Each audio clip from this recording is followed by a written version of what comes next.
Well, thanks for having us. We're kind of squeezed all in together here, but we're very excited to show you a little bit of what we're doing with our double robot, and we're all going to take turns here showing you part of our presentations today. This has been going for us for a little over maybe I'd say about 6 months now. And well, probably longer than about 8 or 9 months, I would say. And this device was actually presented to us by Kathleen, Dr. Huun, to try to get distance students a little bit more opportunities in simulation activities. Just to give you an idea of where we're coming from, we're the Rural Health Innovation Collaborative, and like Becky said, we have 13 members that are private and public within the state of Indiana. Including that are 6 academic institutions: IU School of Medicine, Ivy Tech Community College, Terre Haute, or Wabash Valley, Indiana State University, Harrison College, St. Mary the Woods. And then we also have several statewide agencies such as the Indiana AHEC, or Area Health Education Centers, the Indiana Rural Health Association, as well as some governmental institutions such as the City of Terre Haute, the Terre Haute Economic Development Corporation, and then Vermilion Park Community Health Center, which is now Valley Professionals Community Health Center, which is a federally qualified FQHC. So we have a lot of different kinds of partners, but our primary mission is to provide interprofessional simulation opportunities through the Simulation Center. It's a collaborative effort. We have students from multiple disciplines. We've counted 20 different disciplines that utilize our facility, and we truly try to do interprofessional type of activities. Those activities can be done within the Simulation Center, or they can be done outside of the center. So our facility is located inside Union Hospital, Terre Haute, and we have high-fidelity simulation suites that look just like a hospital room. We use high-fidelity simulators that are programmable robots that mimic what a human being would do, and that includes infants, pediatric patients, and adults, as well as obstetrical patients. We also utilize virtual reality simulators and 3D cadavers that can mimic what it would be like doing certain kinds of procedures. We purchased an ambulance that we utilize for a lot of our in situ simulations. You can see on the bottom left of the screen there, in which we do neonatal outreach programs for critical access hospitals across the state now, as well as transporting all of our equipment and doing things like mass casualty exercises. So we do a variety of different kinds of things. But one area where we were having some issues trying to get students involved were for distance students. And distance students can be anywhere, of course. They can be, just right outside our door, but via computer, or they can be all the way in California or Oregon, or even across the ocean. So one thing we've tried to do through this device is try to give distance students simulation opportunities to be in real life situations in a safe environment like our Simulation Center has, that they otherwise would not be able to get. And so with that, Kathleen is going to kind of explain how we came to utilize the double versus other kinds of telepresence devices. So initially, and if I have any issues with connection problems, JJ will take over for me. So what is the double? The double is what we call a mobile robotic telepresence system. The base of it is based on the Segway, which you've seen before. The face of it is an iPad. And then there's an adjustable height stand and then a charging station that we use for docking it and charging. Next slide. So how complicated is the double? Well, I'm operating it right now, and all I need to use are my up and down arrows and my side to side arrows. Very easy to use. You can make this thing stand 5 feet tall, or you can make it shorter, about 47 inches when you're talking with people who are sitting. And when you're driving it, it drives much faster when you're shorter. And soon, I think we have it now, we have enhanced audio for the robot as well. Next slide.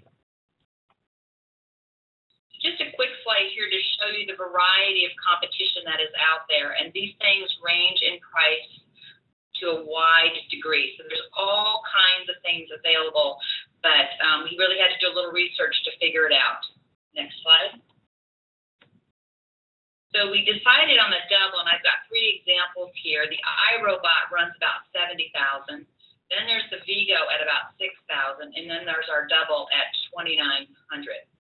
And so what we were looking at was something that was cost-effective, something that had easy mobility, something that was very easy to use for the person driving and for those that were riding along with the pilot.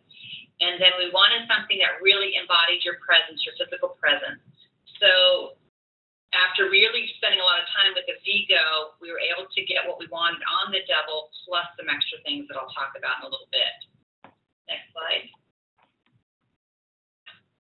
So the need that we had, or that I had, was I have LPN to BSN students all over the U.S., and I have no means to really assess their clinical knowledge or to help them learn more.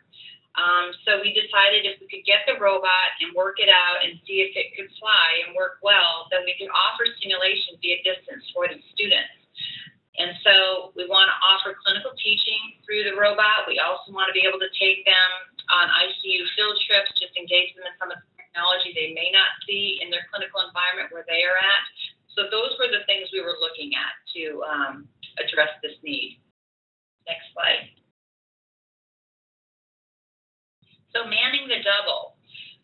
The RIC Center pays for a subscription, a software subscription, so that we can actually have 5 individuals on the double at one time.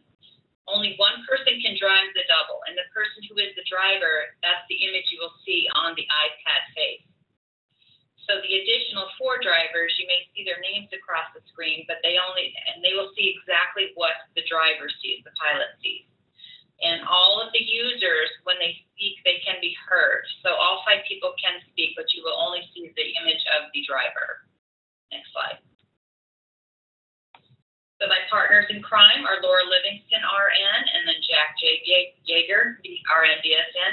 And these 2 have been instrumental in getting this off the ground. They never once said no to this. They were always game for this. And I think when JJ received the robot, they were quite excited about opening it and had it together in a flash. So it has been a fun ride working with this, and they've been, like I said, just instrumental. Next slide. So the objective of the double and using the double were to determine its usability in a simulated environment. And secondly, we wanted to provide stimulating learning opportunities for distance LPN to BS students via piloting and or co-piloting the double. Next slide. So when I log on to my double, this is what I see. So I use Google Chrome, I log in, I see my map of the US, and it tells me where my double is. And then I click in, and then I'm on. Next slide. So here I am. This is what I see. My little image is up in the corner, and then I'm looking from my docking station. I'm looking forward into the simulation lab. And that's the pilot perspective because I'm the driver. Next slide. On this next slide, my student is driving. Carissa is driving. So you see Carissa's image. Again, we're at the docking station. We're looking out into the simulation lab. And below Chris's name, you will see my name, Dr. Huun. It shows that I am one of the co-pilots. I'm riding along on this. Next slide. So here we are. Carissa is driving again, and we're ready for report. And we're standing back a little bit, but we could be closer. But this is what we see. So this is our vantage point. Next slide. And then prior to the simulation starting, we're just back outside the room, but Chris is going to start moving forward, and we'll be into the room to start the simulation. Next slide. So student presence. The students that we had work with us for this pilot project were handpicked because I needed students who would really be game for this, really wanted to try out this technology. So their individual factors were very, very, very important. So I had to have people with the personality traits that were definitely open to experience. They were extroverted, and they're motivated. So these people were really into this, so they made their endocentric presence very known within simulations or whatever other things we did with them. Next slide. So the other thing we've noticed is that sometimes these students are just in an observational role, but this is a very high-quality means to learn as well. And observational experiences during simulation can provide very valuable learning experiences. And students, when they do observe, they're also very willing to engage in a debriefing and offer their comments as well. And on the image you're seeing there, we have our student in an interprofessional simulation of a code situation, and Scott is on the robot there. Next slide. So when Kathleen came to us and wanted us to start providing distance education and simulation opportunities to her students, it was very important to me as a distance nursing student myself. So I wanted to make sure that these students felt like they were a part of the simulations and got the same opportunities that students who were on campus got.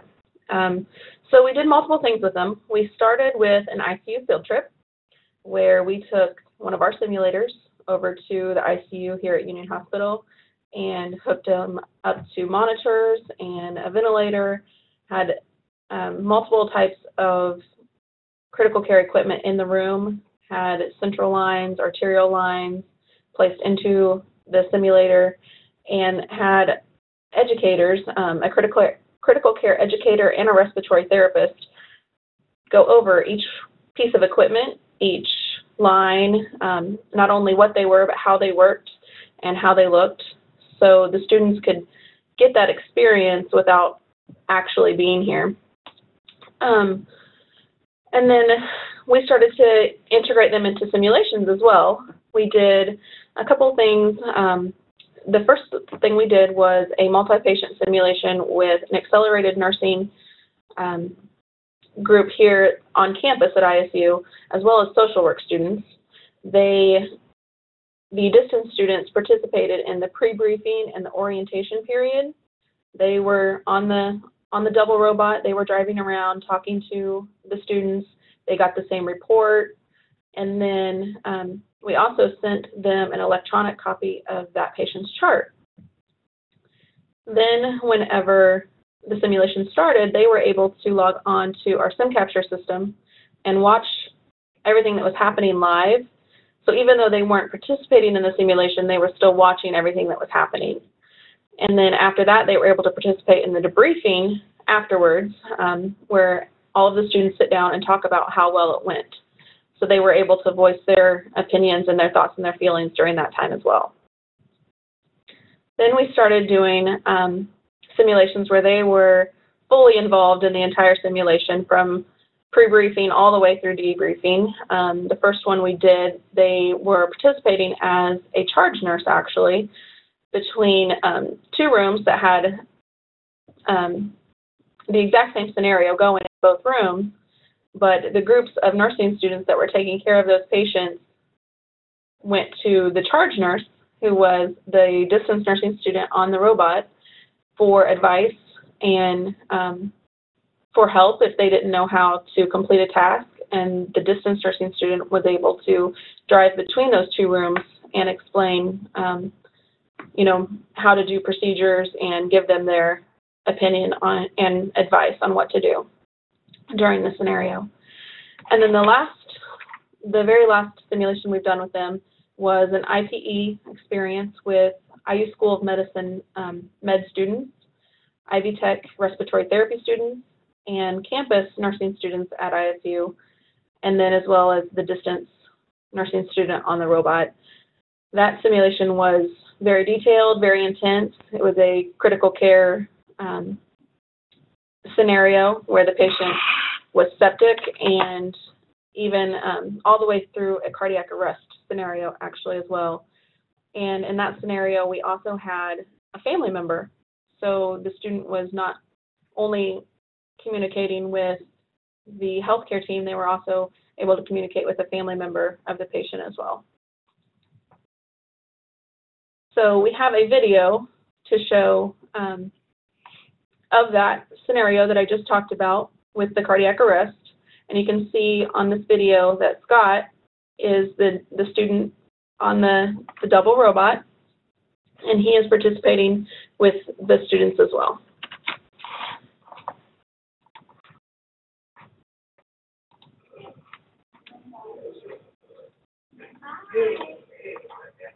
My brother and his wife called and said he's in the hospital. Why is he here? He's not feeling very well. What's his problem? This is his brother. Yeah, what's his problem? I didn't know he was in here until his wife. What's she? Why is he here? He came in for a UTI. Can you hear me? A urinary tract infection. Okay. So it looks like he's gotten sicker overnight. He's got a really bad heart rate. So we're doing everything that we can right now to get that under control. Yeah, I never tried. No, I'm here. I want to stay here. Annie? And Okay, well, be with you. sir, there's just a lot going on right now, so I'm probably going to take you out in the hall. We can look through the window. If he'd be here, if I'd be there, I'm sure he'd want me to be there. Oh, I'm sure that he knows that you are, yeah, he needs. Is he in a coma or is he, He's just slow to waken right now. He's just really sleepy, okay? I'm going to take you out here while we do this. I don't want to go out. I want to stay with you. I know, sir. What, can you watch through the window? No, I want to be with We just you. need the room for this part to get him get him healthy as possible. What do you think? Yeah, we can watch from right here. We just need that space with that part. Okay, so we'll have some questions real quick. Okay, everyone clear? Yep. Hey, Scott, can you tell me when the minutes are up? Okay, resume compression. You have a clock? What was that? Okay, so you can draw up. Scott, you're going to tell me the next 2 minutes, right? Okay.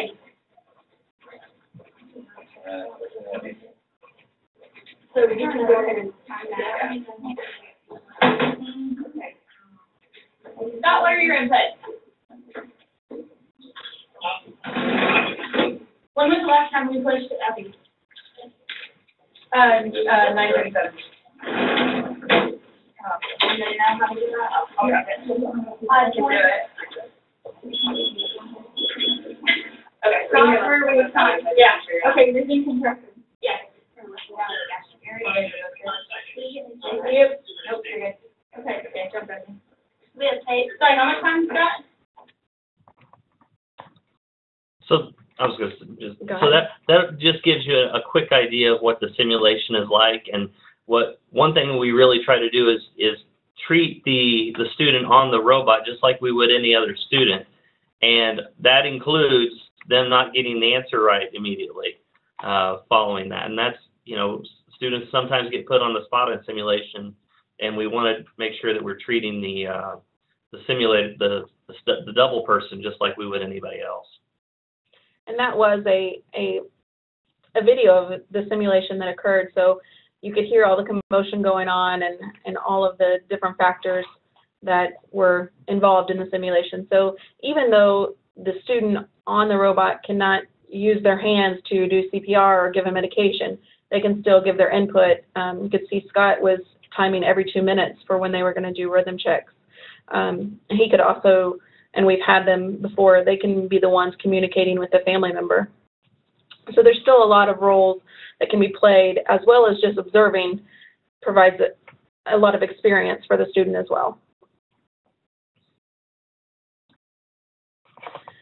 As with all technology, you can have some glitches sometimes. So as Kathleen says, you're only as good as your internet connection. So if you do not have a good connection with the double to the internet, sometimes the audio and visual get kind of glitchy. And when it does that, sometimes the screen will freeze, sometimes you'll still be able to hear them, but the visual isn't there anymore. And that's a warning sign that you might be losing your connection and become completely disconnected soon. And we've kind of coined that a RIA, or a robotic internet attack. We also have a TA, or a transition ataxia, which is when the person on the robot tries to go through the doorway of one of our simulation rooms, and when they cross the threshold, if they don't do it with enough speed and right on, if they come in at an angle, the double will get a little wobbly. So most of the time it regains its balance and doesn't have any problem, but that's something that we've become very aware of. Also, Kathleen has come up with the phrase robotic it, which is something that we're all becoming much better at.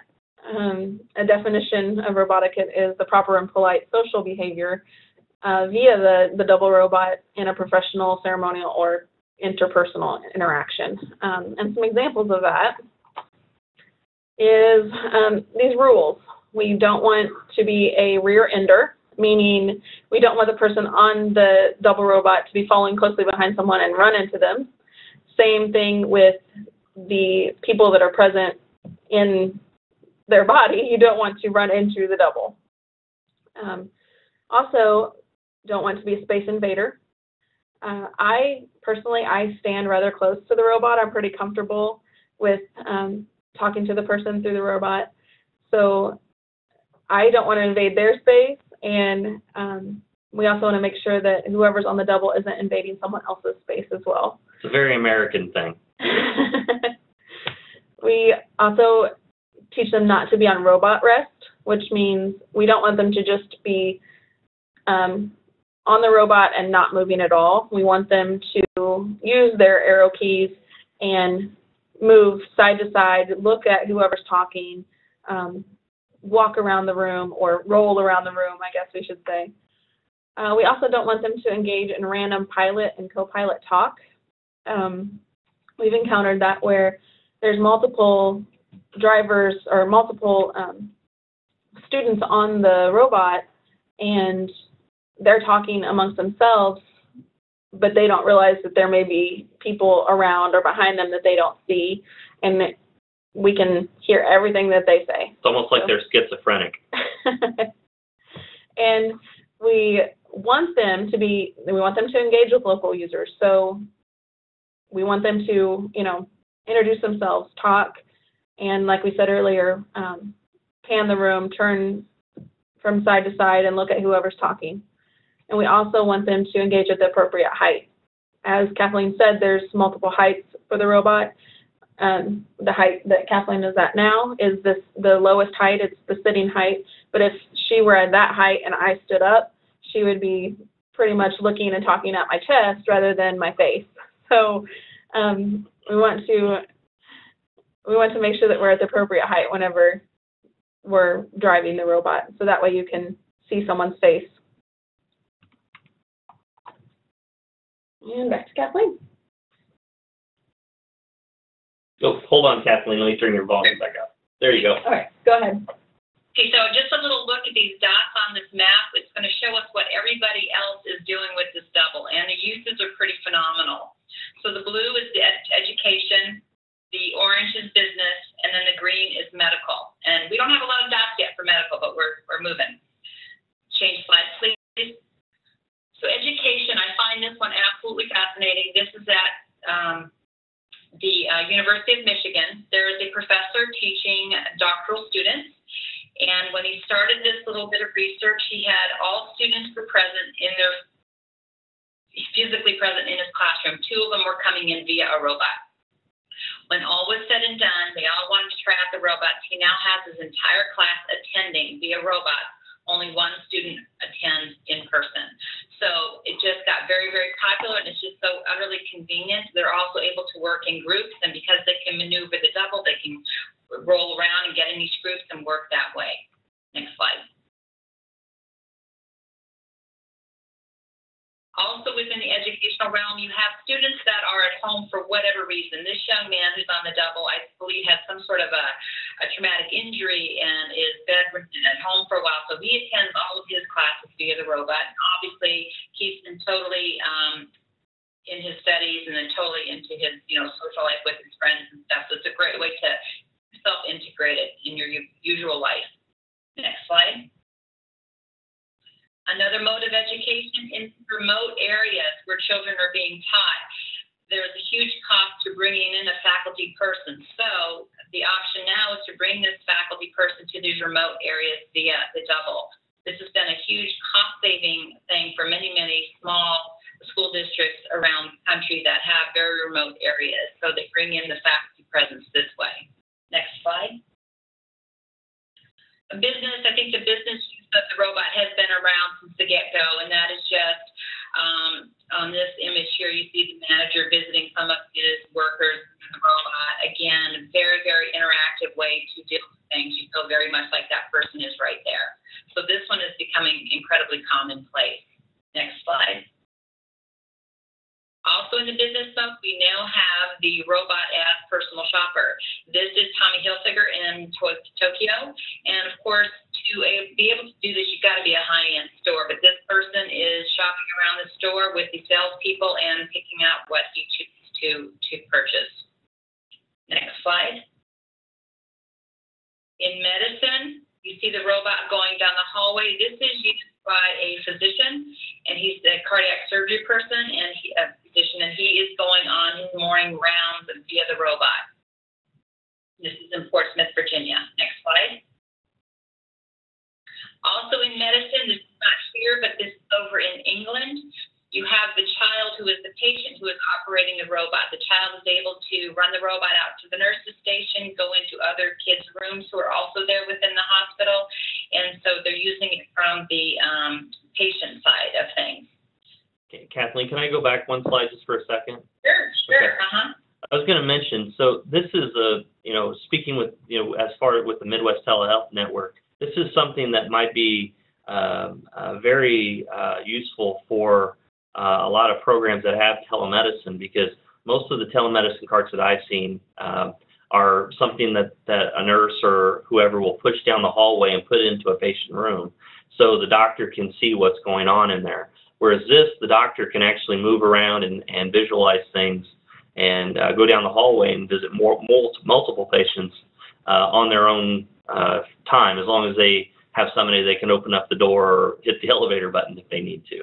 So with telemedicine, this could be a really, really cool new way of doing things. The only issue at this point, at least, is that the iPad that's in there will not zoom like most telemedicine carts do. So that is a technology I think that Double is working on, and that might be something that comes available in the near future.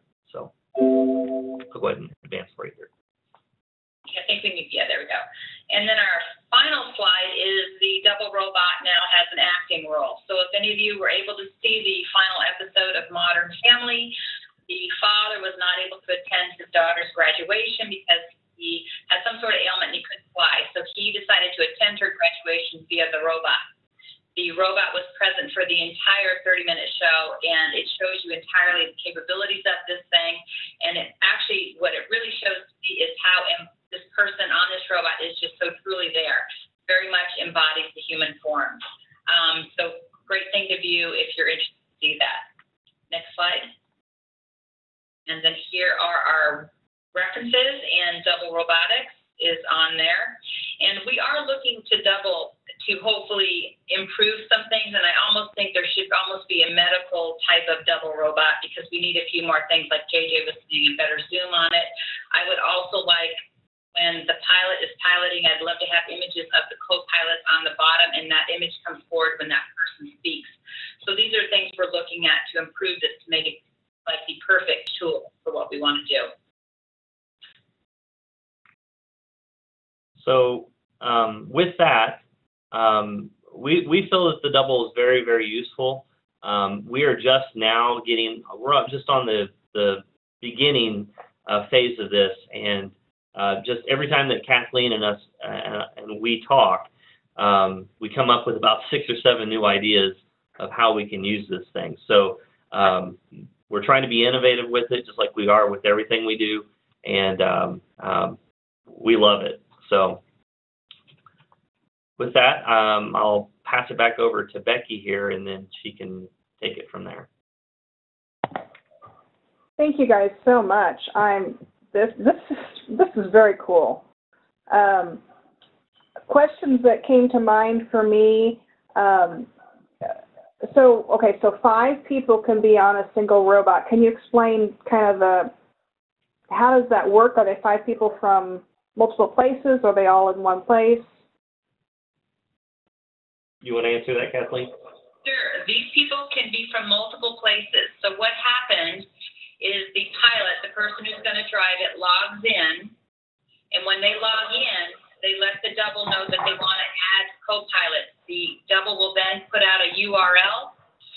The pilot sends that URL to the other 4 people, and they log in via that URL. It's as simple as that. And then they see what the pilot sees when he's driving.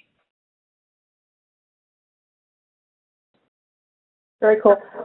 But they can't all 5 be logged in at the same time, right? They can be logged in, but only one person can be driving. Okay. Okay. So how do you, and again, I'm a details person. I'm thinking about process and procedure.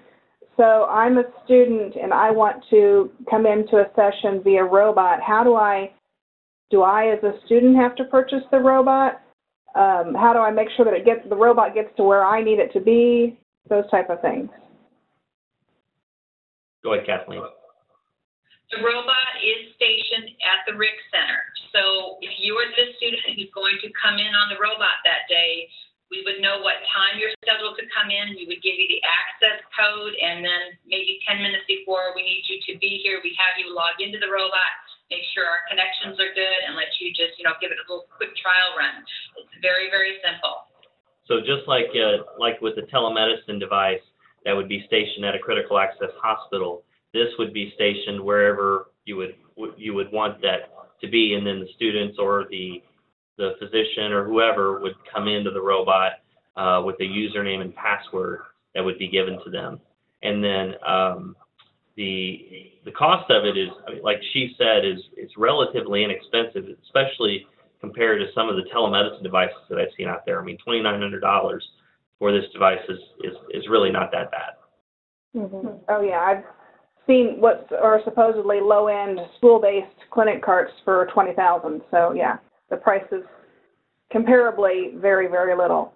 Another question that came to mind. So again, me as the student, what kind of computer or laptop or tablet do I need to have on my end? You can run this actually on an iPhone, and that's how I usually run it. There's an app that you download from Double. But if you're using a desktop computer, then you have to have the capability of just putting Google Chrome on it. Mm-hmm. So is it just a free app that I would download? I happen to have an iPhone. Yep. Okay, cool. And it really works well. I was talking to one of the students I was working with, and I called him to ask him a question, and he said, "Oh, just a minute, let me pull over." I didn't realize he was driving. So he pulled over, and he goes, "Let me try it on my phone." So wherever he was off the freeway, he was able to log on to the Double and test out what I needed him to do. So it really works marvelously from just about anywhere. Wow. So then the required bandwidth is pretty low then. Yes, I think the problem comes when I want all of the people who are on the robot, if we have 5 of them on there, and I want everybody's image visible, that requires a crazy amount of bandwidth, and that's why that's been such a hardship to get that to happen so far. Very cool. Yeah, and I also want to add, we did take this. It's not meant to go outside, but that never stopped us, so we took it outside. And there was a big mass casualty simulation at the hospital, and we took the robot out there, and sure enough, we could get enough perception that the student on the robot was able to do some triaging for a big mass casualty and observe that. And the student thought it was an amazing experience. They'd never seen something like that before. And even though they were on the robot, they felt like they were 100% there. That's very cool.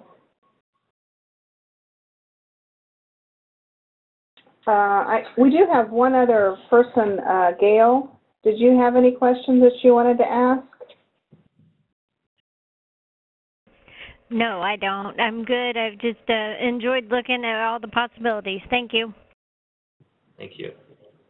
Well, we're excited about the possibilities of it as well. And like I said, there's endless ways that you can do this. You just got to use your imagination. And I do think, Jay, do you guys think we would like to get a few more eventually once we get this working really, really well? Yeah, I'd like to be like the guy at University of Michigan and have about 20 of these things. Yeah, you know, I was thinking about that educational thing. I mean, it's kind of like almost like Star Trek or, you know, something like that, where you see, you know, one person sitting at the table and basically there's the really large life-size computers or monitors sitting at the other chairs around the table. That's exactly what you can do with this. And I would also like to add, Laura is so used to it that she's incredibly comfortable with it, but I am surprised how quickly people do adapt to it. It takes no time at all before they will engage with you like you're in a regular conversation. And there was an instance when we were in a big debriefing room, there was probably 30 people in there. I had a student on the robot just around the table like everybody else. She sneezed and the whole crowd said, "God bless you." So they really took it as though she was really there.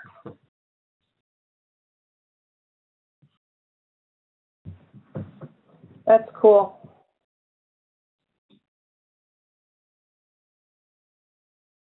All right, well, I don't have any other questions unless our discussion has prompted anything else that you guys want to share. I don't believe so. I mean, we're happy with the product.